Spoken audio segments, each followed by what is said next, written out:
Friday, fuck yeah. God, that sounds like a Bakugou thing to say. It had been a few weeks of school, and training was fun if you like soul-crushing disappointment. To me, it was boring since Shota had already run through all of that stuff with me before. Every day, or almost every day, I made Bakugou tell out his feelings. The only reason why he agreed is, he said, because I don't care what you fucking think. That was all he told me. But I'm sure there's more to it. When I told him that it was because he did, in fact, love me, he usually told me to fuck off. I hated to say it, but Bakugou might have been my best friend. He definitely wasn't going to admit it, if I barely could. Regardless, he usually stood by me during the training shit, so I was pretty confident I was his best friend. Now, my next job was to make him get out of his I need to beat everyone stage, because he is a little too ambitious. Get on the bus based on student ID number. Ed is taking his class rep job way too seriously. Which was funny, because when we got on the bus, it wasn't set up like normal. Like, 6 seats were facing each other and the rest, after that, was normal. He muttered things and leaned on his knees, upset that he couldn't efficiently order people on the bus. Shota explained we were going to the USJ to learn about saving people from natural disasters. Mostly people were excited about going on a field trip, but another big part of them being excited, they got to finally be in action in their hero costumes. Bakugou had an arm on the window and leaned his cheek on his hand while staring out the window. I sat next to him on the outer seat and just listened to music on my phone while staring at the back of the seat in front of me. But Bakugou's so unhinged, he'll never get popular. Oh boy, here we go. What'd you say, frog face? Bakugou stood up from his seat, staring at Suyu from over the seat. I was pushed off to the side a little as he got in my fucking way, but if you asked him, I got in his way. See? We've only known Bakugou for a few weeks and he's already repulsively shown in the short period of time we've known him that he is the most complicated and difficult person to try and cooperate with, Kaminari said, with a little smirk as he looked at Bakugou. No, Bakugou, don't, I sighed. Speak up, Mr. Vocabulary, I'll kill you. Settle down, Bakugou, I mumbled, pulling him onto his seat. Get your hands off me, you glitchy bitch. You already used that insult. Bakugou yanked his arm away from my grasp, which held onto his shoulder, and pouted while looking out the window.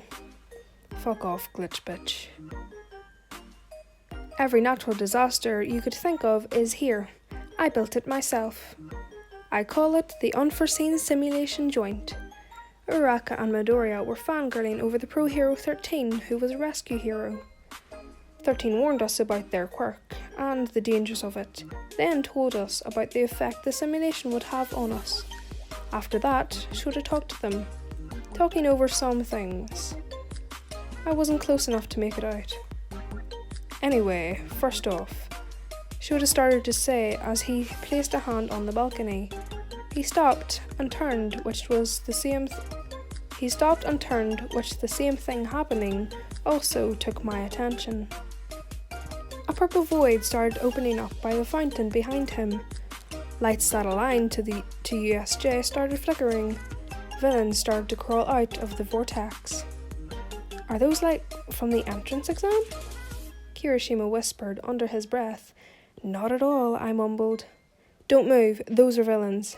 Shota jumped on the railing, using one hand to keep his balance as he crouched down and using his other hand to put on his goggles, after his hair stood up as well as the scarf which began to float around him.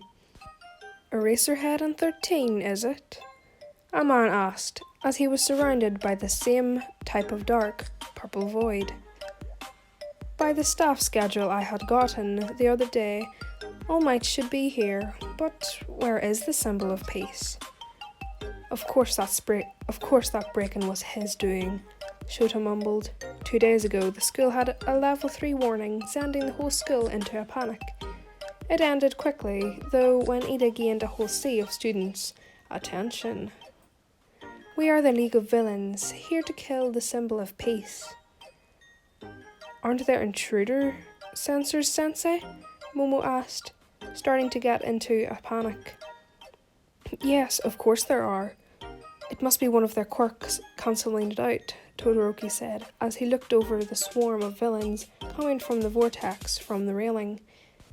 It's far from campus, so there aren't as many teachers and people here. They might not be as dumb as they seem. 13. Start evacuating the students. Get them to safety. Kaminari, use your quirk to try and signal for help. Got it. Kaminari seemed a little taken aback from having an actual job to do, but nevertheless he started an effort to signal for help. He pressed his fingers against his headphones, a little electricity shooting from the tips of his fingers in an effort to try and call UA. 13, move! Should have jumped down, going to attack the group of villains.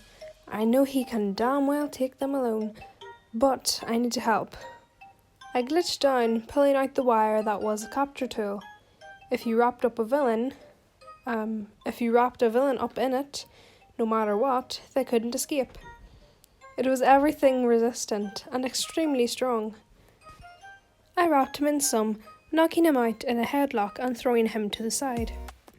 Wyan, get out of here. He nullified a quirk of someone charging at him and kneed him in the gut, throwing them off to the side. I can help, Shota. I know you can, but I got this. Help 13, please. I'm asking you just this once. I sighed, glitching back up near the students. Where the fuck did you go? Bakugou angrily asked. Aw, were you worried? Shut the hell up, glitch bitch. We started our way out of the USJ, but that void guy blocked the way. Sorry, but can't let you go. Kirishima and Bakugou changed looks, smirking. Attack. They both read attack. Oh shit. They charged him, screaming some shit. I don't know what they were saying. Both of them were hit back, landing on their ass. That was a close one. That means he's not all void. He sure looks like it. We started to get surrounded in the void. My job is still the same, even though the symbol of peace isn't here. Teleporting through the warp wasn't like my glitching at all. I felt a little sick as I stood up, and being used to my glitching probably is the reason why I felt so sick from something so different. Looking around, I saw Bakugou standing up. Thank God I teleported with him. We were in a broken down building that was slanted on its side. Collapse soon. You okay? Oh, I'm fine. I smiled, teasing him just to make him angry.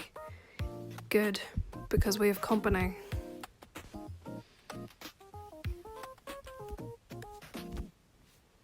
Hey guys, Forward here. I just want to say thank you for nearly 500 subscribers. To think this channel literally only started last month. Let's just say that school really is piling the work on this week.